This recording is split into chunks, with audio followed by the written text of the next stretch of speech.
Hello everyone, myself Archana Palandurkar. Again I am here with the new video based on first chapter, that is environment and sustainable development. Under this chapter I have posted so many videos and this is our last topic of discussion, that is sustainable development. As you know, the title of our chapter is environment and sustainable development. Rest of the topic we discussed in previous video. The last topic is remaining, that is sustainable development.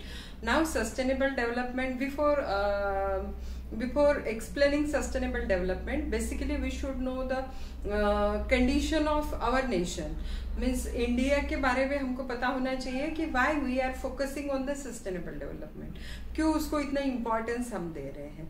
As you know, India is growing rapidly in terms of population, in terms of industrialization, in terms of urbanization. Everything grows rapidly. Multiplication हम उसको बोल सकते हैं. Population multiplies year by year.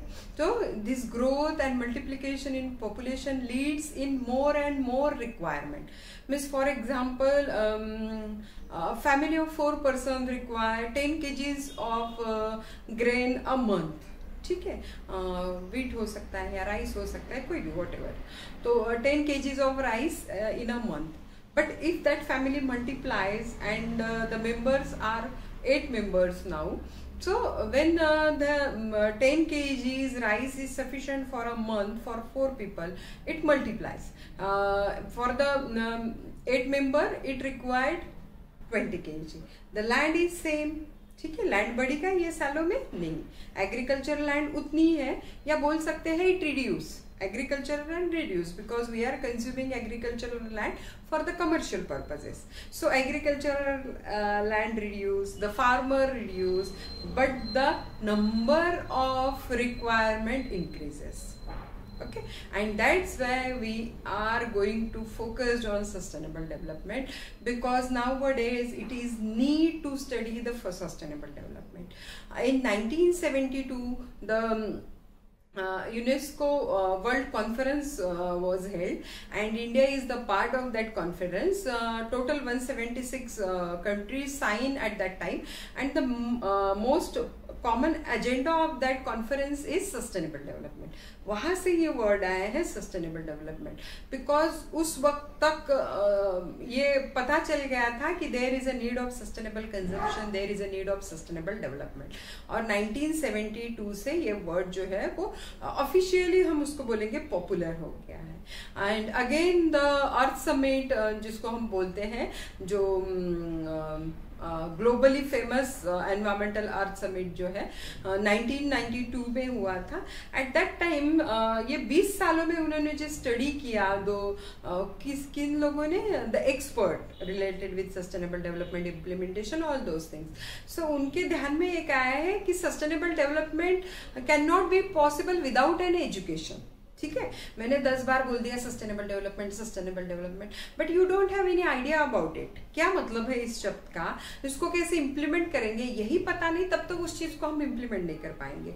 So they connect that sustainable development with the education. Means education is essential for the achievement of sustainable development. सीधा सीधा एक ये हमारे पास एक सीधा स्टेटमेंट हमको मिल गया. अभी how that education possible? That is possible in implementing the environmental education in each and every level. ये बहुत ही सिंपल सा क्राइटेरिया वहां से सामने आया कि सबको इसका नॉलेज होना चाहिए. चाहे वो ऑफिस में काम कर रहा हो तो you should have lectures related to the conservation और सस्टेनेबल डेवलपमेंट. अगर वो कहीं पे गवर्नमेंट एम्प्लॉय है तो उनको ट्रेनिंग दे दो आपकी सस्टेनेबल डेवलपमेंट कैसे अचीव करना है. अगर स्टूडेंट है तो उनको सिलेबस में डाल दो how to achieve the sustainable development. So in this way this sustainable development is collaborated और कनेक्टेड विद द एजुकेशन. ठीक है, तो ये 1972 में आया, आफ्टर 1992 में, आफ्टर अनदर अर्थ समिट और another summit, environmental summit by UNESCO in 2002, and at that time they give the span of 10 years for the implementation of environmental education और for the implementation of education related with sustainable development. ठीक है, तो वो 10 साल के span में ही हमारा subject introduce हुआ है हमारे करिकुलम में. environmental education compulsory subject for the each and every level. So environmental education is compulsory for the achievement of sustainable development. इतना छोटा सा वो एक लक्ष्य या उद्देश्य हम उसको बोल सकते हैं जिसमें हमको environmental education के through sustainable development अचीव करना है. ठीक है. Now what is sustainable development? Sustainable develop, sustain to sustain, कभी ना खत्म होने वाला, सस्टेनेबल का मतलब है तो ऐसी डेवलपमेंट जो कभी खत्म ना हो, जो एंडलेस हो. Sustainable development, the development in such a way that all natural resources should be utilize in minimum quantity so that it should be sustain for the future generation. आज इतना ही खाओ कि कल के लिए कुछ बचा सको. ऐसा नहीं कि पूरा आज ही पका लिया, लंगर पूरे हमने खिला दिए सबको, कल का तो पता नहीं भाई. ऐसा नहीं करना है. सस्टेनेबल डेवलपमेंट का सीधा मतलब है कि कुछ आपने लाया है एक चीज पर्टिकुलरली, तो साल भर के प्लानिंग से लाया तो उसको साल भर में कंज्यूम करो, ना कि एक दिन कोई प्रोग्राम अरेंज करके उसको खत्म कर दो. That is sustainable development. ठीक है.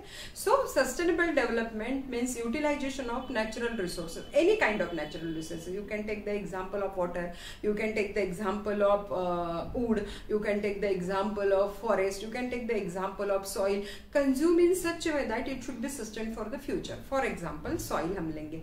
So we are consuming soil, खा रहे क्या हम? नहीं, but we are utilizing the soil for the cultivation, for the production of plant, for the growth of plant. So we are added more and more agrochemicals in it, and we are destroying the quality of soil. Means that soil as a natural resources we are destroyed in a span of 50 years. हम उसको बोल सकते हैं 50 साल में हमने soil को खराब कर दिया. तो आगे फ्यूचर में उसमें हमको एग्रीकल्चरल प्रैक्टिस कैसे करेंगे, उसमें यील्ड कैसे लेंगे, उसमें हेल्दी अनाज कैसे हम उगाएंगे. सो हमने एक नेचुरल रिसोर्स खराब कर दिया, या खराब करने की तैयारी में कगार पर, कॉर्नर पर हम खड़े हैं, इसे बोल सकते हैं. This is about a soil. We can take several examples related to the sustainable development. Now there are 3 aims of sustainable development. First one is the environmental. Environmental का मतलब क्या है? To maintain the environmental balance, to maintain the ecology, means ecological balance, that is environmental aim. Second one is the economical. Economical means it should be connected with the economical changes, so economy should be maintain by sustainable development. And the third one is the social aim. Social aim here basic thing is that every person should be contributed for the sustainable development. That is social implementation or social aim of sustainable development. Means मैंने पढ़ा दिया, तुमने student ने ले लिया, हमने sustainable development में हमारा contribution भी दे दिया. It is not enough. मतलब from bottom to the top level, it might be some, कोई लेबर हो सकता है, कोई इंडस्ट्रियलिस्ट हो सकता है. Everybody should take part in the sustainable development. Means उसका कोई कंट्रीब्यूशन नहीं है. जो ये लेवल के लोग हैं उनका they are nothing about the environmental degradation and everything. उनको कोई उनका रोल ही नहीं होता है उसमें, या मिनिमम रोल हम बोल सकते हैं. रोल होता है अपर लेवल या मिडल लेवल का. तो कंट्रीब्यूशन दोनों का है नहीं है, पर we are living in the same environment, we are breathing in the same environment, we are taking the same oxygen from the same environment. ऐसा है क्या कि उसका कंट्रीब्यूशन नहीं तो उसको क्लीन एयर दे दो, इसके गाड़ी ने बहुत धुआं छोड़ा है तो इसको खराब एयर दे दो. ऐसा होने वाला है क्या कभी? नहीं. दोनों को फेस करना पड़ेगा. So every person should take part in the sustainable development. That is the social aim of sustainable development. ठीक है. तो ये बेसिक एम्स थे उसके सस्टेनेबल डेवलपमेंट के. After that need and scope of sustainable development. ये sustainable word sounds quite difficult, but उसको वैसे नहीं लेना है हमने. हम बहुत छोटी छोटी चीज़ों के साथ उसको कनेक्ट कर सकते हैं. Means to achieve the sustainable development in my home. तो एक वाटर का मैं एग्जाम्पल ले लेती हूँ. What can I do to achieve the sustainable development related with water resources? मैं क्या करूँगी? Instead of bathing with the shower, I can take bath in the bucket. हो गया सस्टेनेबल डेवलपमेंट. अब आपको लगेगा मैडम ने कितना छोटा सा स्टूपिड सा एग्जाम्पल दे दिया. ये छोटे छोटे स्टूपिड एग्जाम्पल जो होते हैं ना, वही सस्टेनेबल डेवलपमेंट अचीव करते हैं. जब मैं I am not sitting in this hall, और when I am not sitting working in the kitchen, I switch off all light and fan of my kitchen. I achieve the sustainable development because I am consuming the electricity. I am conserving the electricity. Electricity conserve करो मतलब ultimately I am conserving the coal as a natural resource. हो गया sustainable development. बहुत छोटी छोटी चीजों के साथ कर सकते हैं. When I am using any copy और पेज, यहाँ पे पेज है ये, इसको मैंने फाड़ के फेंक दिया, पीछे साइड तो पूरा ब्लैंक था. I can use that page. That is a sustainable development for my rough purposes, for writing anything, for solving any problem by और कोई क्वेश्चन निकालने के लिए, किसी भी चीज़ के लिए I can use that. So in this way I can achieve the sustainable development. Each and every individual can achieve the sustainable development. इतना आसान है, उसको difficult मत करो. So what is the need of sustainable development? Nowadays we are seeing that each and every carrying capacity जो बोलते हैं ना, कैरिंग कैपेसिटी क्या होती है, जैसे मेरे पास कोई थैली है, उसमें मैंने पूरा तरबूज भी डाल दिया, प्याज डाल दिया, आलू डाल दिया, सब डाल दिया मैंने उसमें, और वो कुछ देर के बाद में क्या होगा, वो फटने के चांसेस बढ़ जाएंगे, क्योंकि उसकी कैरिंग कैपेसिटी क्या थी, वो 2 किलो उसमें प्याज आ सकते थे, उसके ऊपर नहीं आ सकते थे. मैंने पूरा भर दिया, मैं उसको कॉन्फिडेंस के साथ कैरी करके लेके जा रही हूँ, पर वो बीच में फटने वाली है क्योंकि उसकी कैरिंग कैपेसिटी खत्म हो गई है. So nowadays our earth is loaded, fully loaded हम उसको बोल सकते हैं. वो अपने कॉर्नर पे है, कैरिंग कैपेसिटी खत्म होने के कॉर्नर पे है.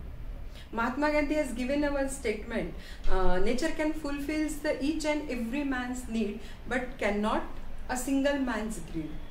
कितना मतलब आप सोचिए कितना डीप है वो. तो मेरी जितनी ज़रूरत है वो तो सबकी फुलफिल होंगी, चाहे जितनी पॉपुलेशन बढ़ जाए, पर एक भी इंसान की लालच नहीं पूरी हो सकती, है ना. I required two pair of clothes for the survival, natural survival, maximum 10 pairs of cloth, but my cupboard is full of dresses. जैसे खोले वो पूरे आ जाएंगे, इतने ज़्यादा. That is my need, that is not the need, that is my greed. It is happened with each and every person, and that is the need of sustainable development. We should know our basic requirement. We should follow the sustainable development concept. We should utilize the minimum natural resources as we require. हमको भूखा रहना है क्या? नहीं, जितनी ज़रूरत है उतना पूरा यूज़ करना है, पर इस तरह से यूज़ करो कि हमें कुछ फेंकना ना पड़े, कुछ वेस्ट ना करना पड़े उसमें से, और हम फ्यूचर के लिए कुछ बचा सकें. ठीक है. This is all about the sustainable development in my simple word, simple language. This is not the bookish language. So I hope you should understood this topic sustainable development. थोड़ा सा difficult लगता है, इसीलिए मैंने उसको बहुत simple किया था. So this is all about the today's video. So like the video. Comment on it. If you have any doubt, you can comment. If you like it, then also you can comment, and share the video, subscribe the channel, and thank you for watching the video.